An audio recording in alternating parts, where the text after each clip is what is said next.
A paz do Senhor. Bem-vindo a mais um Foco na Lição. Hoje estudaremos a lição 8 da revista Betel Dominical, o perigo de ser enganado por falsos profetas. A referência bíblica desta lição está no livro de Jeremias, capítulo 28. Recomendo também que você leia o capítulo 2 de 2 Pedro, pois descreve bem as características dos falsos mestres. Vamos ao foco na lição. Ponto 1. O perigo do falso profeta. O próprio Senhor Jesus nos alerta sobre os perigos dos falsos profetas que desde os tempos de Jeremias são aplaudidos por pregarem somente aquilo que as pessoas desejam ouvir, ao invés da verdadeira palavra. Como vimos no livro de Jeremias, uma nação se fragmenta e vira refém de seus inimigos quando se deixa enganar pelas doces palavras daqueles que falam em nome de Deus, andam e se comportam como profetas legítimos, mas de suas bocas saem apenas mentira e engano. Ao zombar e contradizer as duras, porém verdadeiras palavras de Jeremias, o falso profeta Ananias não apenas contribuiu para a ruína de Judá, pois desviou o povo ainda da verdade, como também decretou a sua própria morte. Precisamos estar atentos para não cair nas lábias do inimigo que tenta desviar a nossa atenção do sacrifício que Cristo ofereceu na cruz do Calvário.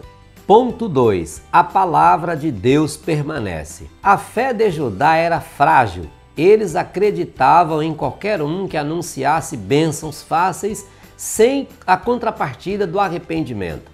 Mas não existe atalho. A palavra de Deus é a única, verdadeira e permanece para sempre. Era exatamente isso que Jeremias pregava, dia após dia, ano após ano. No livro de 2 Crônicas 7,14, podemos ler a receita do sucesso.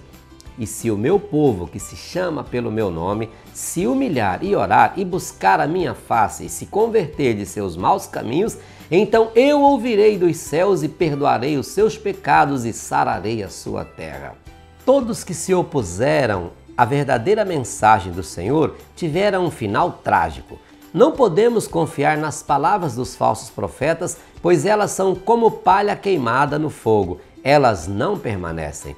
Que o Espírito de Deus nos dê sabedoria para discernir o verdadeiro e o falso e nos ajude a combater a mentira com a verdade das Sagradas Escrituras. Ponto 3. Nada podemos contra a verdade. Como vimos no ponto anterior, a palavra de Deus é eterna e verdadeira. Nada pode ser feito contra ela.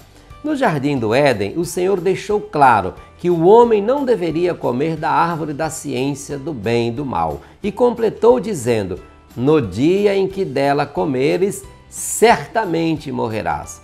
Entretanto, na primeira oportunidade que teve, o diabo distorceu a verdade. Primeiro levantou dúvida quanto à ordenança do Senhor, o que levou Eva a se enrolar e dizer que não podia nem mesmo tocar no fruto. E em seguida mentiu, afirmando exatamente o oposto daquilo que Deus havia falado. Ou seja, ele disse: certamente não morrereis. Por terem ouvido o primeiro falso profeta do mundo e desobedecido a ordem de Deus, Adão e Eva pecaram. Eles não tiveram uma morte física imediata, mas por conta do pecado que rompeu a comunhão que tinham com o Criador, morreram espiritualmente. Devemos ter em mente que nossa luta não é contra a carne, mas contra espíritos malignos. Para tal, precisamos vestir a armadura de Deus conforme o apóstolo Paulo ensina em sua carta aos Efésios. Antes de qualquer coisa, devemos nos cingir com a verdade, isto é, nos comprometer integralmente com a palavra de Deus.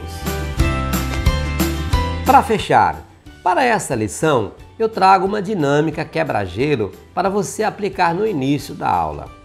Você vai precisar de caneta e um pedaço de papel para cada aluno, além de uma cópia do texto da dinâmica que vou deixar disponível em PDF aqui na descrição do vídeo. Assim você pode imprimir ou ler diretamente em seu celular. Não deixe de fazer o download. O texto dá pistas sobre um tipo de pessoa que existe na igreja e os alunos deverão descobrir quem é.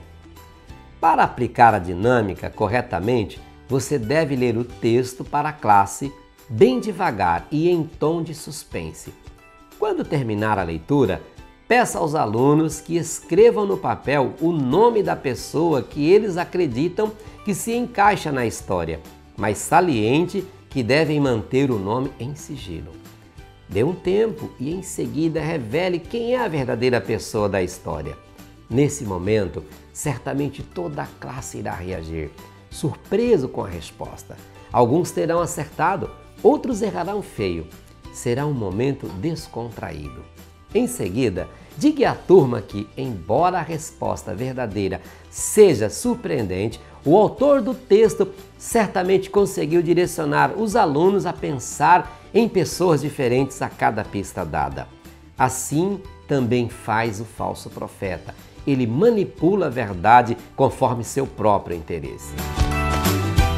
Na próxima semana, estudaremos a lição 9. O Senhor é soberano entre as nações. Enquanto isso, peça a Deus para despertar o seu chamado nos jovens. Deus te abençoe e boa aula!